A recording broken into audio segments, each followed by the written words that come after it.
Hello दोस्तों, मैं आपका दोस्त अरुण और आप लोग देख रहे हैं ट्रैवल विद अरुण। और मैं दीपशिखा, मैं इनके साथ वीडियो बना रही हूँ। तो आज हम आप लोगों के लिए आप ये सेकंड पार्ट है जो हमने आपने हमारी 2 दिन पहले एक हमारी वीडियो देखे होगी साउथ कोरिया वीज़ा के रिलेटेड। तो हमारी उसी टॉपिक के ऊपर ये सेकंड वीडियो है जिसमें आपको बहुत सारी इन्फॉर्मेशन मिलेगी आप साउथ कोरिया कैसे ट्रैवल कर सकते हो बिना वीज़ा के। बिकॉज ये बहुत सारे लोगों को नहीं पता भी आप लोग साउथ कोरिया भी जा सकते हो और वो भी बिना वीज़ा के। तो इस वीडियो में हम वो सारी चीज़ें क्लियर करेंगे। तो वीडियो को प्लीज़ एंड तक जरूर देखना और हमारे चैनल को सब्सक्राइब करना और वीडियो को शेयर और लाइक जरूर मत करना। भूलना, बिल्कुल ठीक है जी। तो पहला क्वेश्चन मेरा आपसे ये है कि साउथ कोरिया हम बिना वीज़ा के भी जा सकते हैं या उसके लिए वीज़ा लेना कंपलसरी है? तो इसके लिए मैम काफ़ी सारे लोगों को नहीं पता कि हम साउथ कोरिया बिना वीज़ा के बिल्कुल जा सकते हैं और वो भी आपको उसके लिए क्या करना पड़ेगा। कुछ सारे लोगों को ना एक ड्रीम होता है भाई हमें सिर्फ साउथ कोरिया ही जाना है, लेकिन उनकी 2 बार 4 बार 10 बार रिफ्यूज़ल आ जाते हैं। लेकिन देखो रिफ्यूज़ल से मैंने लास्ट वीडियो में बताया होता तो कुछ नहीं है, अब दोबारा से रीअप्लाई कर सकते हैं। लेकिन कुछ लोगों को ये होता है भाई हमारी तो रिफ्यूज़ल आ चुकी है, अब 2 बार आ गई 10 बार आ गई, तो हमें मतलब ड्रीम हो उनका साउथ कोरिया जाने का ड्रीम ही खत्म हो जाता है। तो ऐसा नहीं होना चाहिए मेरे हिसाब से। तो वो बड़े आसानी से साउथ कोरिया ट्रैवल कर सकते हैं और वो भी बिना वीज़ा के। आपको क्या करना पड़ेगा, शेंगन वीज़ा लेना पड़ेगा, ठीक है। शेंगन हो गया, यूएसए हो गया, यूके हो गया, और सॉरी यूके वीज़ा के ऊपर नहीं है, शेंगन हो गया, कनाडा हो गया और यूएसए वगैरह का वीज़ा हो गया। अगर आपके पास इन तीनों में से आपके पास किसी भी कंट्री का वीज़ा है तो आप साउथ कोरिया जा सकते हो। मान लो आपके पास यूएसए, आपको लगता है यूएसए तो टफ है भाई नहीं वीज़ा मिलेगा, कनाडा टफ है नहीं मिलेगा, तो आप शेंगन में से जर्मनी का टूरिस्ट वीज़ा ले सकते हो, फ्रांस ले सकते हो, स्विट्जरलैंड ले सकते हो, स्पेन, जो शेंगन कंट्रीज है, मतलब किसी भी शेंगन कंट्री का आप वीज़ा लेके साउथ कोरिया के अंदर आप ट्रैवल कर सकते हैं। ठीक है जी। तो सेकंड क्वेश्चन मेरा आपसे ये है कि हम साउथ कोरिया कौन से रूट से जाना बेस्ट है जहां हम तो साउथ कोरिया के लिए बहुत सारे रूट्स हैं मेरे हिसाब से। जैसे मेरा एक क्लाइंट था मुंबई से, रिहान नाम था उनका, तो मैंने उनका यूके का वीज़ा लगा के दिया उनका और उनकी पूरी फैमिली का। तो वो उन्होंने जर्मनी का वीज़ा लिया था उनका, तो उन्होंने जर्मनी से जर्मनी जाना था, उन्होंने विया साउथ कोरिया चले गए। तो उन्होंने क्या करा, इंडिया से करवाई अपनी थाईलैंड की टिकट, थाईलैंड से साउथ कोरिया की फ़्लाइट जाती है, तो वहाँ से उन्होंने साउथ कोरिया की फ़्लाइट पकड़ी और वो फ्लाइट जो थी ना उसका लेओवर था साउथ कोरिया के अंदर 12-13 घंटे का। ओके। आई थिंक 12-13 घंटे भी नहीं, उससे ज़्यादा थे मेरे हिसाब से ना, मेरे एग्जैक्टली याद नहीं है। मेरे पास सारा वो रूट्स की पड़े हैं, मतलब कैसे कैसे जा सकते हो सारे मेरे पास डिटेल पड़ी है। अगर किसी बंदे को हेल्प मेरे से मतलब किसी बंदे को जाना तो मेरे को बता देना, मैं शेयर कर दूंगा उस तरीके की, जो आपकी टिकट करवाने में आपकी सारी वो हेल्प भी कर दूंगा ना। तो उन्होंने क्या करा, इंडिया से गए वो थाईलैंड से उन्होंने साउथ कोरिया की फ़्लाइट ली, मतलब साउथ कोरियन एयरलाइन ली, तो उसका लेओवर था वहाँ पे। तो साउथ कोरिया में मतलब मैं आपको पूरी पेपर दे दूंगा जिसके ऊपर ये लिखा हुआ है भी अगर आपके पास हमारी कंट्री के थ्रू आपकी फ़्लाइट आगे जा रही है तो हम आपको यहाँ पे वीज़ा ऑन अराइवल या एंट्री आपको हमारी कंट्री के अंदर आपको हम दे देंगे, ठीक है। तो उन्होंने क्या करा, साउथ कोरिया एयरपोर्ट पे पहुंचे और उन्होंने जाकर वो पेपर दिखाया भी देखो आपके रूल के अकॉर्डिंग, हाँ आपने जो हमने देखा है रूल पे अकॉर्डिंग है ना, तो ये हमारे पास पेपर है और हमारी ये नेक्स्ट फ्लाइट है, आज 2 दिन या 3 दिन बाद हमारी नेक्स्ट फ्लाइट है जर्मनी के लिए, है ना, तो इसलिए हमें आपकी कंट्री में एंट्री चाहिए। तो उन्होंने नेक्स्ट फ्लाइट की टिकट दी और अपना वो पेपर निकाल के दिखाया भी भाई ये देखो, है ना। तो बड़े आसानी से उनको साउथ कोरिया के अंदर एंट्री मिल गई और बड़े आसानी से अपना घूम फिर के अपना वो साउथ कोरिया से आगे जर्मनी चला गई, जर्मन से इंडिया आ गया। तो बड़े आसानी से आप साउथ कोरिया ट्रैवल कर सकते हो बिना वीज़ा के। और इसके पीछे और भी वो है, एक मेरा दोस्त है, काफ़ी फेमस यूट्यूबर है वो, तो मुझे वो लंदन में मिला था, मेरे हॉस्टल में हम इकट्ठे थे, तो उनका नाम शुभम भाई है। तो मैंने ऐसी मेरी बात चल पड़ी, तो हम ऐसी बातें करने लगे कौन सी कंट्री घूमे, ये वो पूरी डिस्कस चलने लगी। तो मैंने कहा भाई साउथ कोरिया के रिगार्डिंग उन्होंने भी मुझे बताया, उन्होंने भी ऑलरेडी वो मतलब काफ़ी बड़े यूट्यूबर हैं, नॉर्मल शुभम नाम है उनका, तो उन्होंने भी ट्रैवल करा था ना, तो उन्होंने भी मुझे ये बताया भी अगर आपके पास शेंगन वीज़ा है तो आप शेंगन वीज़ा के ऊपर साउथ कोरिया के अंदर एंट्री ले सकते हो। और बाकी चलो उन्होंने तो ट्रैवल करा ही करा, बाकी मेरे खुद के क्लाइंट ने भी ट्रैवल करा है ना, तो मेरे पास उस चीज़ का सारा प्रूफ है। तो आप बिना साउथ कोरिया का वीज़ा लिए आप साउथ कोरिया के अंदर ट्रैवल कर सकते हैं। ठीक है सर जी। और थर्ड क्वेश्चन मेरा ये आपसे कि साउथ कोरिया भेजने के लिए आजकल एजेंट भी पता नहीं क्या क्या फ्रॉड कर रहे हैं, जी जी। तो उसके बारे में आप क्या कुछ कहना चाहेंगे? एक्चुअली जिन लोगों का साउथ कोरिया जाने का ड्रीम होता है, तो उनको ये होता है कि साउथ कोरिया जाना है जैसे भी हो, है ना। तो लोगों ने क्या, एजेंटों ने क्या फ़ायदा उठाया है, एजेंट क्या करते हैं, साउथ कोरिया के नाम पे ना, साउथ कोरिया के अंदर की जीजू आइलैंड है, ठीक है, तो वहाँ जीजू आइलैंड है, तो वहाँ पे इंडियन को वीज़ा फ्री है, मतलब वीज़ा लेने की कोई रिक्वायरमेंट नहीं है। वो है तो साउथ कोरिया का पार्ट, लेकिन वहाँ पे जाने के लिए हमें वीज़ा लेने की रिक्वायरमेंट नहीं है।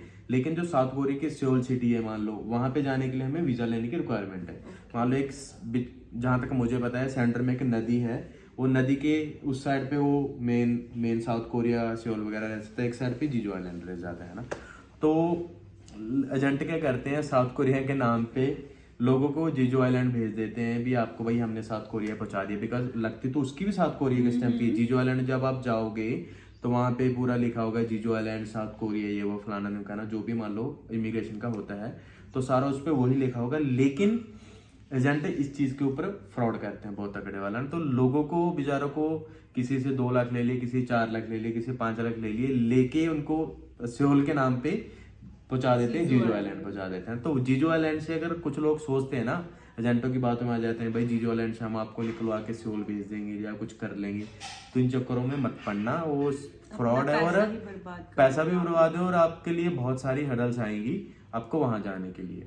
और सबसे बड़ा प्लस पॉइंट जो है साउथ कोरिया जाने के लिए, जब क्यों लोग साउथ कोरिया को प्रेफरेंस देते हैं, पहली बात तो साउथ कोरिया सुंदर बहुत है। साउथ कोरिया हो गया, जापान हो गया, बहुत ज़्यादा सुंदर कंट्रीज है ना, और पावरफुल कंट्रीज हैं।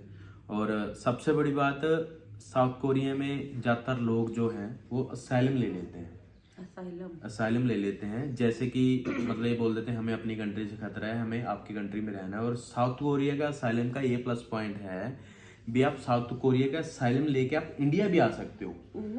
जैसे कि आप मान लो, सपोज करो आप यूएस से जा रहे हो, जब आप किसी भी कंट्री में जाकर आप असाइलम ले रहे हो, देन आप उस कंट्री से निकल के आप वापस अपनी कंट्री के अंदर नहीं आ सकते, ठीक है। मतलब आपको चाहे 10 साल बाद, 15 साल बाद पासपोर्ट मिल गया, उसके बाद आपको इंडिया का वीजा लेना भी आपके लिए टफ हो जाएगा। लेकिन साउथ कोरिया का ये है भी, साउथ कोरिया में अब जाकर आप मान लो किसी ने असylum डाल दिए, तो साउथ कोरिया के असylum डालने के बाद भी वो अपना इंडिया आ जा कर सकता है ना। तो बहुत सारे लोगों की यही प्रेफरेंस है, और बाकी वहाँ पे इनकम सोर्स बढ़िया है ना। तो यार मेरे हिसाब से अगर आपने ये सारा कुछ करना भी है, साउथ कोरिया जाना भी है, देखो मैं तो सिर्फ टूरिस्ट वीज़ा का काम करता हूँ ना, तो मैं तो किसी को गाइड नहीं करता भी आप भैया वहाँ पे जाकर वर्क करें या कुछ गलत एक्टिविटी करें ना। तो मेरा तो काम सिर्फ टूरिस्ट वीज़ा लगवाने का है। मेरे हिसाब से तो यार बंदे को जिस पर्पज़ के लिए वीज़ा लिया है, बंदे को एक्चुअल में पर्पज़ ही वही करना चाहिए। अगर टूरिस्ट वीज़ा लिया तो घूमने पर्पज़ से जा रहे हो, घूम कर अपना इंडिया वापस, अपने देश वापस आओ। अगर आपको वहाँ पे जॉब करनी है या कुछ भी अदर एक्टिविटी करनी है, तो आपको यार उस प्रोफेशन के बंदे से आपको टाइप करना पड़ेगा, उसमें आपको कोई हेल्प नहीं कर सकता। बिकॉज मैं इलीगल काम नहीं करता, पहली बात तो, ठीक है। मैं साफ़ सुथरा सा काम करता हूँ और बिल्कुल नॉर्मल से चार्जेस में करता हूँ, कोई ऐसे नहीं है कोई किसी से कुछ भी यार, मतलब साफ़ सुथरा सा काम करता हूँ मैं। क्या ही यूट्यूब पे डायरेक्टली बोलूँ, है ना। तो कुछ भी गलत काम करके मैं खुद ही, मेरा मन नहीं करता है ना। और बाकी यार भगवान से डर के ये कहता हूँ भी सही तरीके से काम करें। अगर टूरिस्ट वीज़ा लिए तो टूरिस्ट के पर्पज़ ही, किसी भी कंट्री का लिया है तो टूरिस्ट वीज़ा के पर्पज़ से ही आप उस कंट्री को हमें ट्रैवल करना चाहिए। फालतू में इधर उधर गलत तरीके से नहीं पढ़ना चाहिए। हाँ, अगर आपके अंदर कोई टैलेंट है, अगर आपके अंदर कोई स्किल है, तो अगर आप साउथ कोरिया जा रहे हो या किसी भी कंट्री आप टूरिस्ट जगह के ऊपर जा रहे हो, तो आप वहाँ पे जाकर ये कर सकते हो भी, डायरेक्टली उस कंट्री में रहने के बजाय वहाँ पे अगर आपको अपने स्किल के रिगार्डिंग कुछ भी आपको जॉब मिल जाती है, जो कुछ भी आपको मिल जाता है, तब ना वहाँ पे बंदे से बात करके उससे बोलो भाई मैं इंडिया जा रहा हूँ, मुझे सारे डॉक्यूमेंट्स इंडिया बैठक हो जाए, मेरे को पकड़ा दे, मैं इंडिया लेके इंडिया से जाकर डायरेक्टली वीज़ा अप्लाई करूंगा, वर्क वीज़ा, जो भी मेरे को वीज़ा अप्लाई करना है, मैं डायरेक्टली अपना वीज़ा अप्लाई करके आपकी कंट्री में आपके पास काम पे आऊँगा। सीधे वहाँ पे रहने का कोई फ़ायदा नहीं है और ना ही आपको रहना चाहिए, है ना। इलीगल एक्टिविटी कोई भी आपको किसी भी कंट्री के अंदर नहीं करनी चाहिए, बिकॉज इससे आप तो परेशान होंगे, आपकी फैमिली होगा, और सबसे प्लस पॉइंट ये है हमारे इंडिया का नाम भी खराब होगा। जैसे रिसेंटली हमारे, आपको पता ही यूएसए के, मतलब काफ़ी सारे यूएसए वालों ने रिपोर्ट करा है ना बंदों को, तो और उसमें कहीं ना कहीं जाके इंडिया का नाम तो ऑब्वियसली खराब होता है। और उसके साथ साथ पता क्या है, मान लो के लिए भी फिर बिल्कुल हो जाता है ना वीजा जैसे लेना। मान लो हम दोनों ने जाना है ट्रैवल करने, ठीक है, तो उनकी उनकी नज़रों में क्या बैठ जाएगा, यार इंडियन सारी ऐसे हैं। जैसे हम मान लो मैं पंजाब से हूँ, ठीक है, तो उनके लिए ये बैठ जाता है भी सारे पंजाबी भाई ऐसे ही होंगे, जो कि ऐसा नहीं होता। ठीक है, मान लो मैं भगवान की कृपा से इतनी कंट्रीज घूम चुका हूँ, अभी हम रिसेंटली पोर्तुगल जाकर आए हैं, मेरे वाइफ भी साथ में गए थे, है ना, हमारे पास वैलिड यूके का वीज़ा है।